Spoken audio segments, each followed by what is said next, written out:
It's good to have you join me on the news. The headline says Australia to send surveillance aircraft to Ukraine. Australian accused of terrorism exonerated. Gunman kills Russian submarine commander. Attack on aid distribution point kills 7 in Ukraine. And US think tank head petitioned with being an agent of China. Stay with me for these and more stories. Talking Russia-Ukraine war, Australia will send a Royal Australian Air Force surveillance aircraft to Germany to aid support Ukraine by guarding significant humanitarian and military supply lines. Prime Minister Anthony Albanese said, according to a report in Berlin on Monday, that the E-7A Wedgetail, one of Australia's most sophisticated early warning and airborne control platforms, will be based in Germany for 6 months, along with as many as 100 crew and support personnel. This is an important contribution, he said, standing alongside German Chancellor Olaf Scholz. Australia, of course, is a long way from Europe, but one of the things that this war has done is remind us that in today's interconnected, globalized world, and events such as the land war in Europe has affected the whole world. We've been impacted by our economy, and we've been shocked by the brutal invasion and the disregard for the international rules-based order, which we had come to think was something that we had hoped will be a permanent presence. So it is important that democratic will react to defend the rules-based order. Scholz gave his backing to the move. It is truly very important to know how much Australia supports Ukraine, he said, noting the backing for Kyiv from countries beyond Europe. Ukraine needs the support. Kyiv started a renewed counteroffensive a month ago to take back lands occupied by Russia since it commenced its full-scale invasion of the country in February 2022. Western countries have pledged to stand by Kyiv, providing with weapons, military equipment and ammunition it needs. Australia's Deputy Prime Minister Richard Marles said in the statement that the deployment of the E-7A Wedgetail as an additional early warning capability will help ensure that vital support flowing to Ukraine by the international community is protected. Australia is committed to ensuring Ukraine's sovereignty and territorial integrity prevails against Russia's assaults on the rules-based order. The Wedgetail will operate only in Europe airspace, avoiding Ukrainian, Russia, or Belarusian skies, the statement said. Based on a Boeing 737-700 aircraft, the Wedgetail is modified to combine long-range surveillance radar, secondary radar, and tactical voice and data communication system to provide airborne early warning and control, according to Australia's Air Force. It is capable of unlimited long-range deployment with in-flight refueling. Albanese was in Berlin ahead of the NATO summit, which begins in Vilnius on Tuesday. Australia has been invited to the meeting as an Indo-Pacific 4 partner along with Japan, New Zealand and South Korea. While in Berlin, he will also attend the signing of an in-principle agreement to deliver over 100 Australian-made Boxer armed carriers to Germany in one of Canberra's largest ever defence export deals. A pro-democracy activist, Chow Van Kam, jailed in Vietnam, has been freed and permitted to return home to his family in Australia. The retired baker was arrested on national security charges during a research trip to Vietnam in 2019 and accused of entering the country illegally from Cambodia. After a trial that lasted only 5 hours in November of that year, he was found guilty and jailed for 12 years. The family's lawyer, Dan Nung Ge, said, according to reports, that the family was relieved the 74-year-old was finally home. 12 years is almost like a death sentence for somebody his age, but we're so happy that he's home, and we're so happy that he's home a free man, she said. Kam has been reunited with his wife and 2 children in Sydney. In a statement, he thanked well-wishers and the Australian government for its support as Australian Prime Minister Anthony Albanese made representations on Kam's behalf when he visited Vietnam in June. The family asked for privacy at this emotional time of reunion, Nguyen added. The Australian government thanked Vietnam for Kam's release, saying it learned of the decision overnight. They have done this on the basis of humanitarian grounds and in the spirit of friendship which exists between Australia and Vietnam, Deputy Prime Minister Richard Marles said, according to reports. This is a result of careful advocacy which has been undertaken by the Australian government with the Vietnamese government over a number of months now.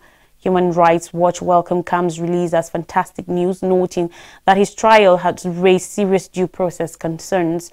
Cho Van Kam is just one of more than 150 political prisoners in Vietnam held for peaceful acts of free expression, Ellen Pearson, Asia director at Human Rights Watch, said in a statement.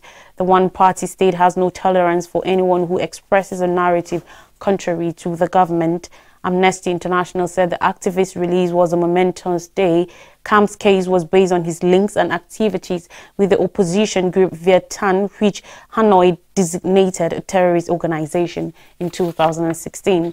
Viet Thanh, which operates lawfully in countries including Australia, denies the claim and says it advocates for social justice and democratic change through peaceful means. Kam is a former sailor who fought on the side of the South during the Vietnam War, fleeing on a boat in 1983 after the fall of Saigon, now called Ho Chi Minh City, and eventually settling in Australia. Again, on Russia-Ukraine war, according to reports citing law enforcement bodies, a Russian submarine commander and deputy chief in charge of military mobilization in Russia's southern city of Krasnodar has been shot dead. According to report, the official, Stanislav Ritsky, was killed by a gunman on Monday morning, and a criminal case into the killing has been opened. The slain official was also the commander of a Russian Black Sea Fleet submarine that, according to reports in Ukraine, claimed were responsible for launching Kalibr cruise missiles at Ukrainian targets. Ritsky had commanded the Krasnodar submarine named after the city in the Russian Navy. Report said it was unclear whether he was the captain of the submarine at the time of his killing. According to the Russian Defense Ministry, the Krasnodar is a diesel-electric submarine built for the Black Sea Fleet and designed to fight surface ships and submarines, lay mines, and conduct reconnaissance. According to reports from Russia and Ukraine, claimed that Ritsky was shot 4 times during a morning run near a sports complex and that he had been involved in a submarine launch missile attack on the Ukrainian city of Vinnytsia in July 2022 that killed 23 civilians, including 3 children. Russia tried to justify the missile attack last year by claiming its submarine launch missiles had aimed a meeting of Ukrainian Air Force commanders and representatives of Western arms suppliers. Ukrainian President Volodymyr Zelensky called the missile attack on the city an open act of terrorism which had killed civilians going about their everyday business. United Nations Secretary General Antonio Guterres said at the time that he was appalled by the deaths in Vinnytsia, and the European Union said it was an atrocity. Both the UN and the EU called for accountability. Among the 3 children killed was a 4-year-old girl with Down syndrome, Lisa Dmitrieva, who was en route to see a speech therapist with her mother when the missile struck. Lisa's mother, Irina Dmitrieva, was seriously wounded and left fighting for her life. Away from Russia-Ukraine war, 7 people have been killed from a Russian attack on a humanitarian aid distribution point in southeastern Ukraine, Ukrainian officials said, while 2 people were also killed by Russian shelling in the east of the country. Yuri Malashko, governor of Ukraine's Zaporizhia region, said a guided aviation bomb was used in Sunday's attack on a school building being used to distribute humanitarian aid in the small town of Orikhiv. Malashko called the attack a war crime. They hit a humanitarian aid delivery spot in a residential area. Malashko said on social media, 4 people died on the spot, women aged 43, 45 and 47, and a 47-year-old man. The death toll has since risen, officials said. Rescuers removed the bodies of 3 people with no signs of life from under the rubble. The number of dead has risen to 7. Ukraine's emergency services said on Telegram later on Monday, rescue and recovery operations were now complete. Malashko said 11 people wounded in the attack were being treated in the hospital. Ukraine's General Prosecutor's Office said the incident was being investigated as a war crime. The prosecutor's office also said that 2 people had been killed and 3 wounded on Monday in Russian shelling of the village of Hostry and the city of Avdiivka in the Donetsk region. Orikhiv, with a pre-war population of around 14,000 people, is in the frontline southeastern region of Zaporizhia, where Ukrainian soldiers last month were pushing to recapture heavily fortified positions from Russian forces. Now, the United States has charged the head of a U.S. think tank with being an agent of China, as well as seeking to broker the sale of weapons and Iranian oil. Federal prosecutors in New York charged Gal Luft, a citizen of the U.S. and Israel, of engaging in multiple serious criminal schemes, according to a statement released on Monday by the Justice Department. According to prosecutors, Luft subverted foreign agent registration laws in the United States to seek to promote Chinese policies by acting through a former high-ranking U.S. government official. The official was not named. In addition, Luft acted as a broker in deals for dangerous weapons and Iranian oil, and he told multiple lies about his crimes to law enforcement, the statement said. Luft, 57, was arrested in February at Cyprus airport but fled after he was released on bail pending U.S. extradition proceedings. Prosecutors said the Justice Department added that it was asking for information on Luft's whereabouts. A Twitter account bearing his name with more than 15,000 followers said in a February 18 tweet that he had been arrested in Cyprus on a politically motivated extradition request by the United States. "I've never been an arms dealer," he tweeted. Luft is co-director and founder of the Institute for the Analysis of Global Security, which describes itself as a Washington, D.C.-based think tank focused on energy security and economic trends. Prosecutors allege Luft brokered a deal for Chinese companies to sell weapons to countries including Libya, the United Arab Emirates and Kenya, despite lacking the license needed under U.S. law. He is also accused of setting up meetings between Iranian officials and a Chinese energy company to discuss oil deals, despite U.S. sanctions on the Middle Eastern country. Luft has leveled allegations of corruption against the family of U.S. President Joe Biden, and some Republican politicians have claimed the charges against Luft an attempt to intimidate a key witness. On more stories, Israel has detained over 800,000 Palestinians, according to the United Nations. Israel has imprisoned over 800,000 Palestinians in the occupied territory since 1967, including tens of thousands of children. And of the current 5,000 Palestinians in Israeli prisons, about 1,100 are being held without charge or trial, an expert has told the United Nations Human Rights Council. Presently, there are 160 Palestinian children among those being held in Israeli prisons. Francesca Albanese, United Nations Special Rapporteur on the situation of human rights in the Palestinian territories, told the Council on Monday. Albanese presenting a report on the arbitrary detention of Palestinians, described Israel as treating occupied Palestinian territory as an outdoor prison. Israel's military occupation has morphed the entire occupied Palestinian territory into an open-air prison where Palestinians are constantly confined, surveilled and disciplined, Albanese told the Council. Israel's practice of unlawfully imprisoning Palestinians was tantamount to international crimes, which warranted an urgent investigation by the prosecutor of the International Criminal Court, the United Nations said in a summary of the Special Rapporteur's presentation. All the more as these offences appear to be part of a plan of de-Palestinianization of the territory, this threatened the existence of a people as a national cohesive group, the summary added. Albanese told the Council that many Palestinians were considered guilty without evidence, arrested without warrants, detained without charges or trial, and brutalized in Israeli custody. Under Israeli occupation, generations of Palestinians have endured widespread and systematic arbitrary deprivation of liberty, she told the Council, according to reports. In her reports, Albanese describes a system of apartheid imposed on the Palestinians that needs to end immediately. The Special Rapporteur also called on government not to recognize or support illegal Israeli settlements and to hold those responsible for such settlements accountable.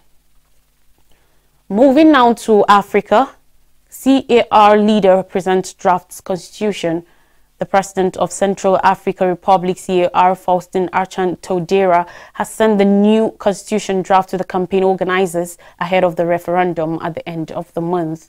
The Minister for Youth and Sport asserts that the new constitution is the first that has not been enforced on the country. Aristide Riboa, Central African Minister for Youth and Sport, said there are two elements in a constitution, the history of a people and the geography of a people, and yet we have always had constitutions imposed on us by historical contingencies. In other words, they come from outside, they are imposed on us, including the regimes. If approved, the new constitution would take away the limit of 2 terms to the president, therefore permitting the president to run for a 3rd term in office. The only thing that bothered them in the Constitution of 30th March 2016 was Article 153, which expressly excludes from revision the number and duration of the term of office of the President of the Republic, the republican and secular form of the country, the incompatibilities of the functions of the head of state, and the content of this article.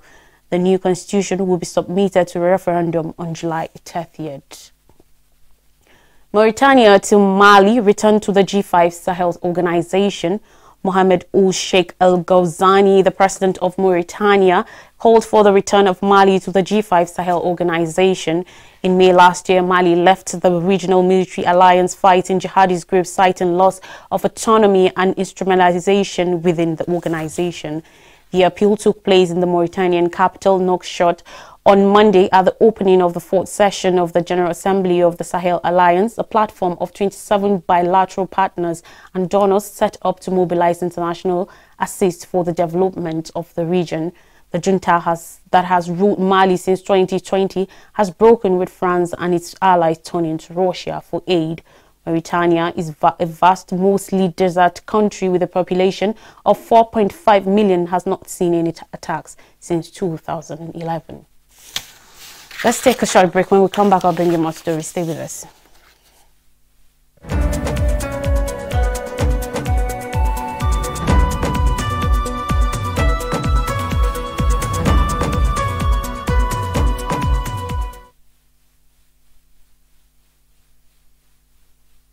You're welcome back. Let's begin with Kuka, worst corruption witnessed under Buhari. Matthew Hassan Kuka, the Bishop of the Catholic Diocese of Sokoto, yesterday said Nigerians witnessed the ugliest phase of corruption under the last administration of President Muhammadu Buhari. He also lamented the fact that the country presently shared its sovereignty with bandits and terrorists in view of the pervasive insecurity in Nigeria. Kuka spoke as human rights lawyer Femi Falana's son warned President Bola Ahmed Tinubu against sending wrong signals in his anti-corruption fight, emphasizing that some of those who have visited the presidential villa in recent times are presently being tried for looting. This is even as ex-President Olusegun Obasanjo noted that the nation's democracy is not delivering dividends to the people, just as elder statesman Are Afe Babalola's son suggested that sitting judges should not be permitted to preside over election tribunals. In his keynote speech at the 60th Court Bar anniversary celebration of legal icon Are Afe Babalola in Ado Ekiti, Ekiti State, Kuka noted that though corruption did not begin under the last administration, it augmented in its moral, financial and other terms. But aides to the former president, who spoke on condition of anonymity, said Buhari will not join issues with a drowning man. He said nobody is happy now about being a Nigerian, even if they were a president or senators, adding that the country is literally being held hostage by people who threaten the very existence of the nation and its democracy.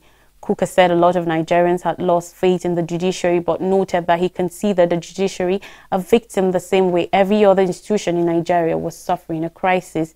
Nigeria should not yet assume that it is a democracy, but instead assume that it is marching towards democracy, which means rebuilding after the kind of mess the last administration has left the country, according to him. Bishop Kuka said it is time to rebuild the country, adding that no matter what happened at the Supreme Court concerning the election, he is convinced that Nigerians had put the ugly past behind them. Don't send wrong signals in your anti-corruption fight. Falana cautions Tinubu. And finally on the news, NNPC intercepted 800,000 litres of stolen crude oil. The battle against oil theft has recorded a big achievement with the seizure and destruction of an 800,000 litres vessel laden with stolen crude. Last week, 64 illegal crude oil links have also been discovered, while 77 illegal refineries were destroyed in the Niger Delta. Yesterday, the Nigerian National Petroleum Company Limited, NNPCL, said its private security contractor Tantita Security Services intercepted the vessel and destroyed it. Garbadin Mohammed, Chief Communications Officer of the oil giant, in a statement said the vessel, which was on its way to Cameroon, was apprehended with its captain and crew members on board. The company also said it discovered 64 illegal crude oil connections and destroyed 77 illegal refineries in the Niger Delta in the past week. Nigeria lost about 41.9 billion US dollars to oil theft between 2009 and 2018, according to the NPCL. Transparency Initiative 90 said the country lost 619.7 million barrels of oil valued at 16.25 trillion naira, that's 46.16 billion US dollars, to crude stealing between 2009 and 2020. Oil theft has resulted in major revenue losses for the federal government. Leader of the Niger Delta Volunteer Force NDVF, Alhaji Mujahid Dokubo Asari, alleged that over 99% of oil theft in the country was carried out by top military personnel, a claim that was denied by the hierarchy. A recap of major stories says Australia to send surveillance aircraft to Ukraine.